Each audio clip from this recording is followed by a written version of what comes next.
President, I'd like to talk to you about how my administration is dealing with our situation on the southwest border. Now, these actions alone that I'm going to announce today aren't going to fix our entire immigration system, but they can help us a good deal in better managing what is a difficult challenge.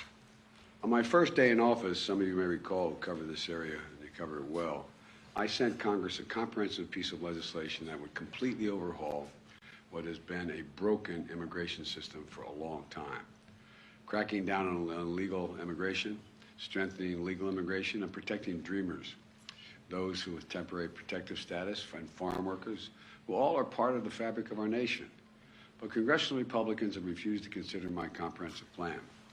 And they rejected my recent request for an additional $3.5 billion to secure the border and funds for 2,000 new asylum personnel, another asylum officers and personnel, and 100 new immigration judges, so people don't have to wait years to get their claims adjudicated, which they have a right to make a claim legally.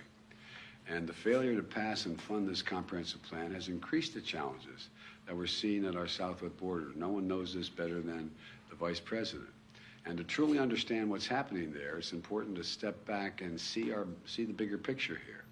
You know, I know it's hard to see, but because our politics has been so divisive, you know it's getting much better, you've all observed, but it's been so darn divisive that it clouds the picture.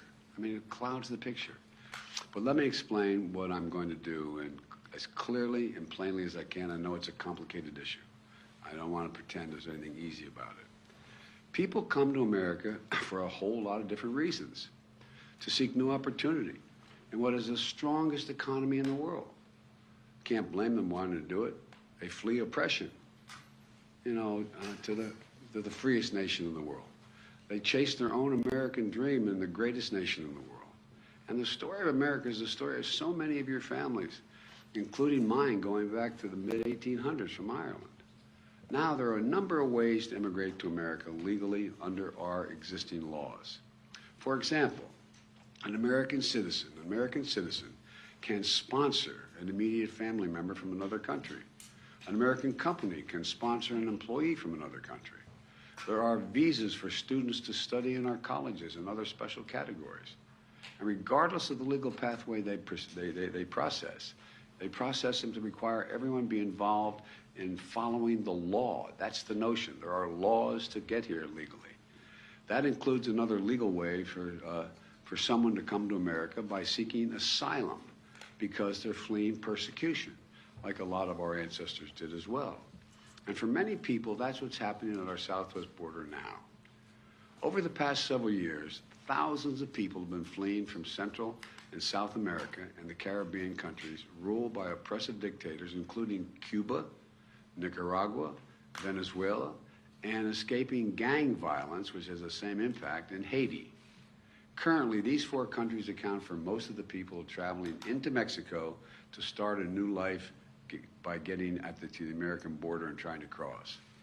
But instead of safe and orderly process at the border, we have a patchwork system that simply doesn't work as it should. We don't have enough asylum officers or personnel to determine whether people qualify for asylum. There's a standard by which you have to meet. We don't have enough immigration judges, to adjudicate the claims of immigrants. In fact, the previous administration used a rule called Title 42 to deal with the pandemic, to rapidly expel people who crossed the border. It was designed to deal with the pandemic, but it's used as a means to expel people at the border. People turned away under Title 42, and they're not barred from trying to come back. They've been turned away. They go back. They try again. They try again. Well, you know, they can and they do try to re-enter the United States again and again, which makes the problem at the border even worse. And under the United States Supreme Court decision, a case on Title 42 later this year, my administration will make a decision, finally, what to do about Title 42. In the meantime, my administration will continue to use that authority as the Supreme Court has required. And until Congress passes the funds, a comprehensive immigration plan to fix the system completely, My administration is going to work to make things better at the border using the tools that we have available to us now. Today, my administration is taking several steps to stiffen enforcement for those who try to come without a legal right to stay, and to put in place a faster process, I emphasize a faster process, to decide a claim of asylum. Someone says, I'm coming because I'm escaping oppression. Well, there's got to be a way to determine that much quicker for people who are credibly seeking protection from persecution.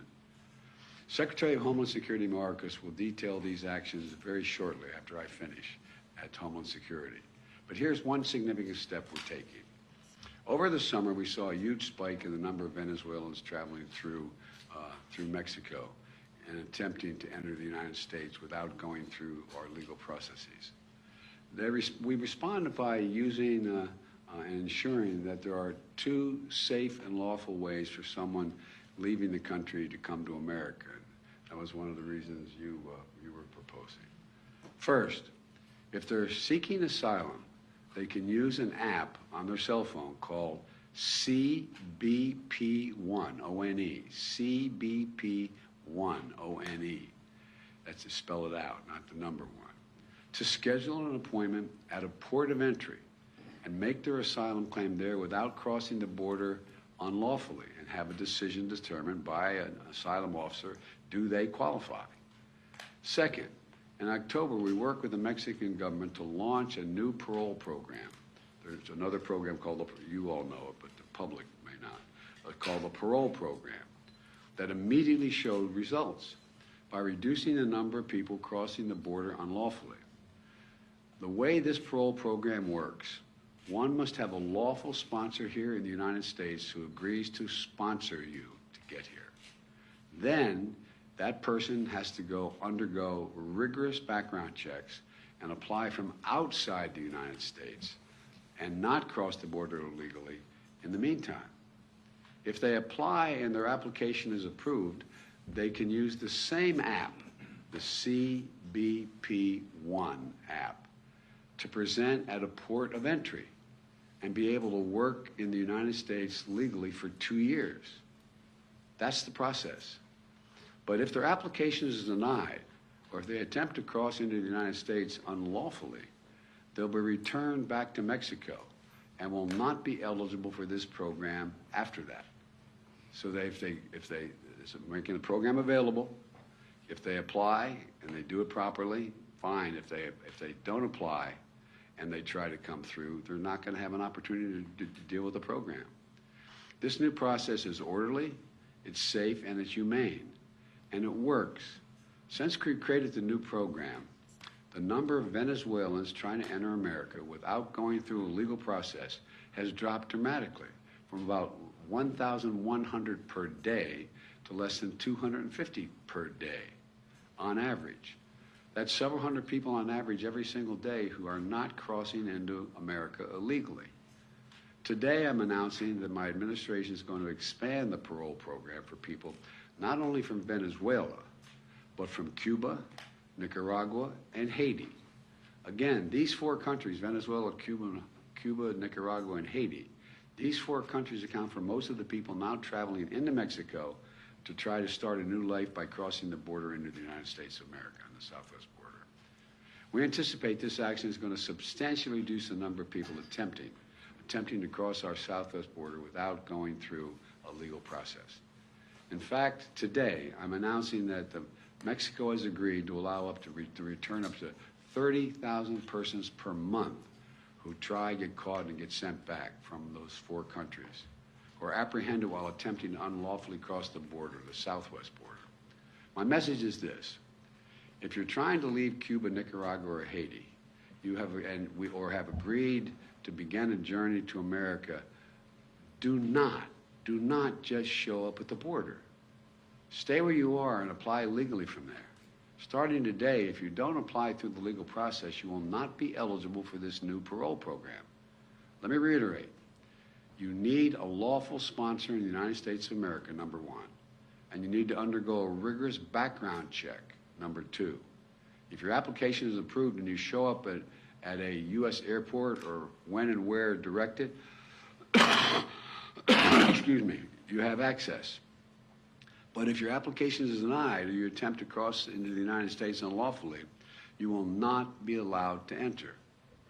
Look, we should all recognize that as long as America is the land of freedom and opportunity, people are going to try to come here. And that's what many of our ancestors did. And it's no surprise that it's happening again today. We can't stop people from making the journey, but we can require them to come here, that they come here in an orderly way under U.S. law. And let me say it again. The actions we're announcing today will make things better, but will not fix the border problem completely. There's more that has to be done. I laid that out in the first week I was here. That work will not be done unless and until the Congress enacts and funds a more comprehensive immigration plan that I proposed on day one. Until Congress has acted, I can act where I have legal capacity to do so. Last year, I brought together 20 leaders, many of you were there, and from the Western Hemisphere, heads of state, to stabilize the flow of immigration, to expand pathways to immigration, and to manage the border humanely. The leaders of the hemisphere build on those efforts that I led when I was vice president to expand economic assistance to nations in North Central America, so people here can improve their economic prospects at home instead of having to leave for the United States. Most people would much rather stay in the country they are if they can feed their families, be safe, send their kids to school, and have opportunity. It's not like people, you've heard me say it before, it's not like people are sitting around a table and somewhere in Central America and say, I got a great idea. Let's sell everything we have. Let's give it to a coyote, a smuggler.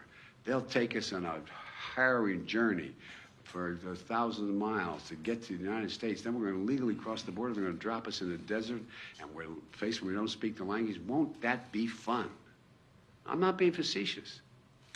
Well, President Harris led this effort to make things better in the countries from which they are leaving.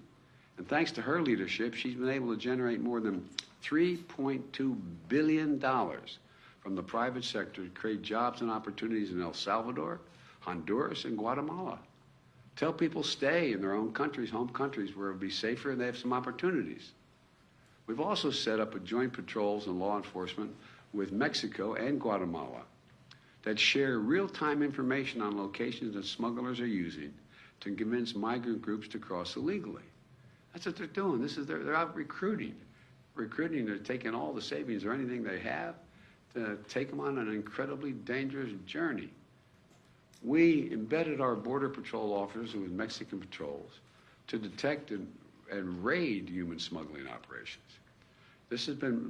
Thus far, there have more than 7,000 arrests of human smugglers in the last 6 months. 7,000. That's not just human smuggling at the border. We're focused on cracking down on drug smuggling, which is a serious and deadly problem. And I made a promise we would try this. My administration has allocated record funding that added hundreds of additional Border Patrol agents and installed new cutting-edge technologies you'll be able to use effectively, like an X-ray machine, detailed to be able to look through these large containers to determine what's in the container and at the border. For example, since August of last year, Customs and Border Patrol have seized more than 20,000 pounds of deadly fentanyl. That's enough to kill as many as 1,000 people in this country. 20,000 pounds of fentanyl. It's a killer. It's a flat killer. And next week I'm going to travel to Mexico, where I'm going to meet with President López Obrador. We have a big agenda that ranges from the climate crisis to economic development and other issues. But one important part of that agenda is strengthening our border between our nations. And I will visit the border myself this Sunday in El Paso to assess border enforcement operations, meet with the local officials and community leaders and the folks at the border sending me what they need that they don't have, and make it public what they conclude they need they don't have to try to convince my Republican colleagues they should do something. And I know that migration is putting a real strain on the borders and on border communities. They can't do anything but that. We're going to get these communities more support. And I want to thank all the nonprofits, the faith groups, the community leaders, and other volunteers who will make sure that vulnerable immigrants have what they need to survive. whether it's food, warm clothing, shelter, medical care, right after their arrival. These religious and civic groups represent our nation's generosity, the best of our country. And they really do. They really do. And they're a powerful rebuke to the hostility and even the hate which many people face when they arrive here legally. Let me close with this. Our problems at the border didn't arise overnight and not going to be solved overnight. It's a difficult problem. It's clear that immigration is a political issue that extreme Republicans are always going to run on. But now they have a choice. They can keep using immigration to try to score political points, or they can help solve the problem. They can help solve the problem and come together to fix the broken system. Before Congress adjourned for the holidays, some Democrats and Republicans, a few of them, got together, both sides up in the Senate, and decided they were going to put together a comprehensive plan on immigration. But the Republican leadership and other Republicans, I don't know who did it, rebuked it and rejected it out of hand. It broke up. Just like they rejected my plan 2 years ago.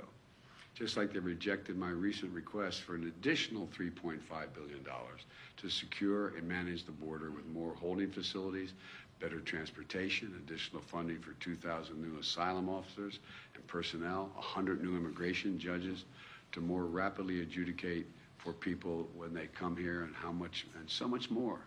Think about it. I mean, if this were something, if we had to have 100 more immigration officers to see to it that we're able to import something we needed very badly, it wouldn't take very much time to get it, would it? It'd be real done. Or conversely, if there are criminal gangs coming into the nation, but when it comes to immigration, it seems like it's a better issue for them than trying to solve it. Look, we need more resources to secure the border. Yet again, extreme Republicans have said no. Many Republicans agree we should do something. But it's time to stop listening to their inflammatory talk. It's time to look at their record. As I've always done when I'll sit down with anyone who in good faith wants to fix our broken immigration system. And it's hard. It's hard on the best of circumstances. But if the most extreme Republicans continue to demagogue this issue and reject solutions, I'm left with only one choice: to act on my own, do as much as I can on my own to try to change that atmosphere. Immigration reform used to be a bipartisan issue. We can make it that way again. It's not only the right thing to do, it's economically a smart thing to do. That's why immigration reform is supported by everyone. Think of this now. I want to remind the public. Immigration reform is supported by the American labor movement, unions. It's supported by religious leaders. It's supported by the U.S. Chamber of Commerce. We can secure our border, fix the immigration system to be orderly, fair, safe, and humane. We can do all this while keeping lit the torch of liberty that has led generations of immigrants to America. Many of our forebears, many of yours. We can do this by remembering who we are. You've heard me say this a million times. We're the United States of America. The idea of this is beyond our capacity. I just don't buy. We can do anything if we do it together. And you've heard me say it also many times. God bless you all. May God protect our troops. I'm going to stop here, and in a few minutes, literally a few minutes, Secretary Mayorkas and I have been coordinating. He's going to be speaking in much greater detail. We'll take questions at the Department of Homeland Security headquarters. So I want to thank you for your time, and this is going to be this is a hard one to deal with, but we have to deal with it. I mean, it's who we are. Mr. President, why migration is a human right? Activists say that it is. What's your take? Well, I think it is a human right if your family's being persecuted, if you're being dealt with in a way. I mean, like I thought it was a human right for, Jews in Germany to be able to go to get to escape and get help where they could. But the other side of this is there's also the people in this country have basic rights that are here, basic fundamental rights to assure that people are coming, have been checked out, they're not criminals, they're not problem, that their background checks are real. Look, if you think about it, there's not a whole lot of countries people would rather live in than here. No, I mean it sincerely. I think about this, and I think this is sometimes the team looks at me like maybe I'm out of my mind here, but all kidding aside, if you just said tomorrow, all right, for the next year you can move to any country you want without any questions, how many people do you think are going to leave the United States? And I can name any of the 140-some countries I've been to. There's more than that. I think a lot would be willing to leave and come here. So there's a rationale. There has to be an orderly process and a rationale to it. But it is, and there's other ways we can deal with this, as I said. You may remember, I don't think you're old enough to have been doing it when I was doing it as a senator, when I came up with a proposal to have billions of dollars of funding for the Central America to keep people where they are. Remember, we were putting, and it was very, very precise. For example, if a country was in economic difficulty, and most of them are because of climate and other things, and we say, okay, well, they have a problem. Well, guess what? They don't have lighting in their town squares. They can't assure the safety of people walking the streets. Well, if their leader asked for money, we made them sign a proposal that they're going to do lighting in the town squares, what they're going to do, exactly what they're going to do. We checked it out, we put it in, and it began to work. Or hospitals. We have hospitals that don't function because they don't have the following. Well, one of the reasons people will stay is if you've improved the hospital. We were doing that. And the thing that I'm so presumptuous to say proud of, but proud of the Vice President, she went beyond the United States and contributors to try to get the rest of the world to say, look, this makes sense. And, she got commitments of 3.5, is it? $3.2 billion. And so there's a lot to be done. And think about it, even back in days when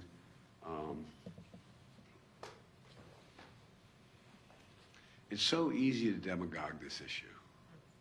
It's so easy to demagogue it. And you hear, a number of our friends, the MAGA Republicans, talking about,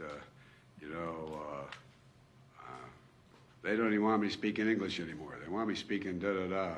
They're gonna take over my community, my native, they, whoever they are at the time.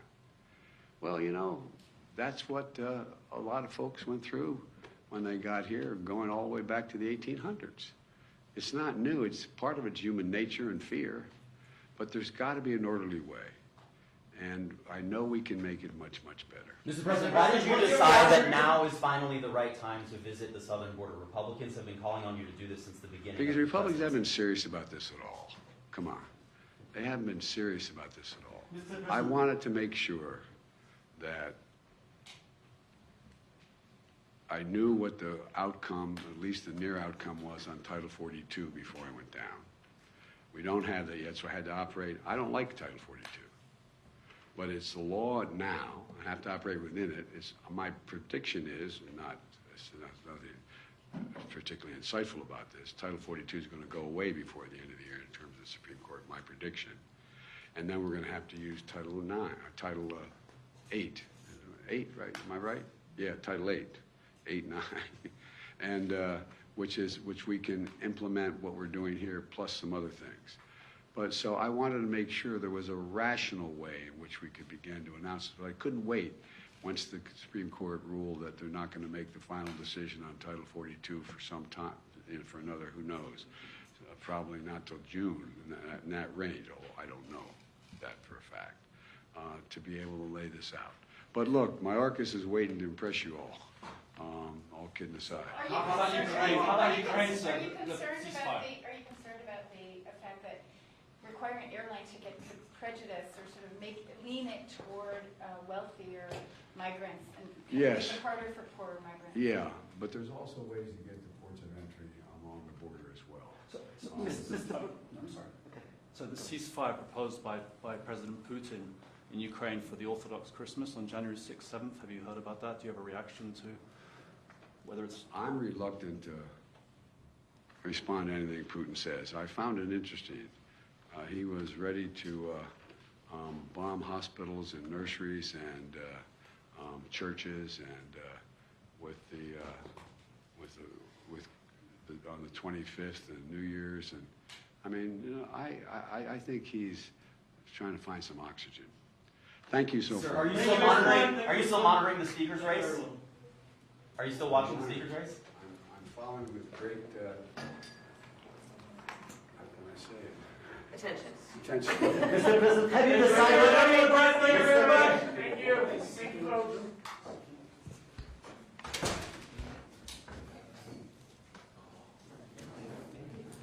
Yeah, right, yeah.